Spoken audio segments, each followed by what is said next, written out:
Questioner. If I'm not a person, then what am I?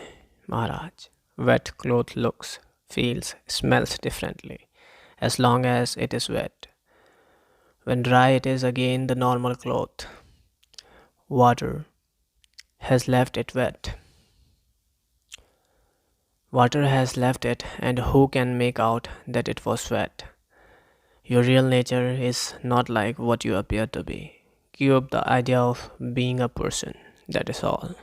You need not become what you are anyhow. There is the identity of what you are, and there is the person superimposed on it. All you know is the person, the identity, which is not a person.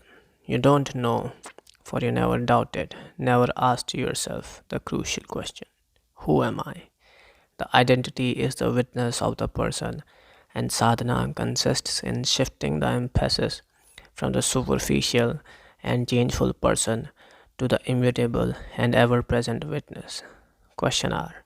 How is it that the question, who am I, attracts me little?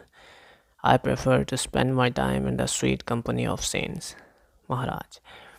Abiding in your own being is also holy company. If you have no problem of suffering and release from suffering, you will not find the energy and persistence needed for self inquiry. You cannot manufacture a crisis, it must be genuine. Questioner. How does a genuine crisis happen, Maharaj? It happens every moment, but you are not alert enough. A shadow on your neighbor's face, the immense and all pervading sorrow of existence, is a constant factor in your life, but you refuse to take notice. You suffer and see others suffer, but you don't respond. Questioner. What you say is true, but what can I do about it? Such indeed is the situation. My helplessness and dullness are a part of it. Maharaj. Good enough. Look at yourself steadily. It is enough. The door that locks you in is also the door that lets you out. The I am is the door. Stay at it until it opens. As a matter of fact, it is open. Only you are not at it. You are waiting at the non existent painted doors, which will never open. Questioner. Many of us were taking drugs at some time, and to some extent. People told us to take drugs in order to break through into higher levels of consciousness. Others advised us to have abundant sex for the same purpose. Who is your opinion in the matter? What is your opinion in the matter, Maharaj? No doubt, a drug that can affect your brain can also affect your mind and give you all the strange experiences promised.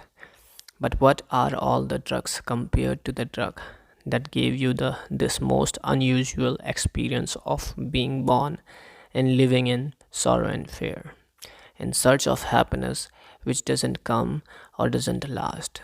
You should inquire into the nature of this drug and find an antidote. Birth, life, death, they are one. Find out what had caused them. Before you were born, you were already drugged. What kind of drug was it? You make yourself of all disease. But if you are still under the influence of the primordial drug, of what use are the superficial cures? Questioner. Is it not karma that causes rebirth, Maharaj? You may change the name, but the fact remains.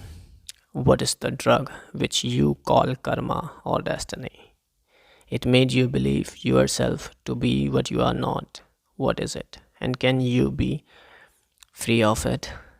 Before you go further, you must accept, at least as a working theory, that you are not what you appear to be, that you are under the influence of a drug. Then only will you have the urge and the patience to examine the symptoms and search for their common cause. All that a guru can tell you is, my dear sir, you are quite mistaken about yourself. You are not the person you think yourself to be. Trust nobody, not even yourself. Search, find out, remove and reject every assumption till you reach the living waters and the rock of truth. Until you are free of the drug, all your religions and sciences, prayers and yogas are of no use to you, for based on a mistake, they strengthen it.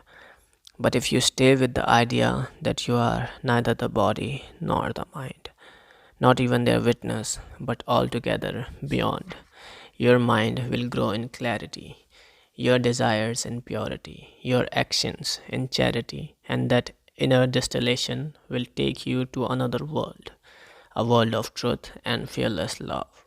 Resist your old habits of feeling and thinking. Keep on telling yourself, no, not so. It cannot be so. I'm not like this. I don't need it. I don't want it. And a day will surely come when the entire structure of error and despair will collapse and the ground will be free for a new life. After all, you must remember that all your preoccupations with yourself are only during waking hours and partly in your dreams. In sleep, all is put aside and forgotten. It shows how little important is your waking life. Even to yourself, that merely lying down and dosing the eyes can end it. Each time you go to sleep, you do so without the least certainty of waking up, and yet you accept the risk.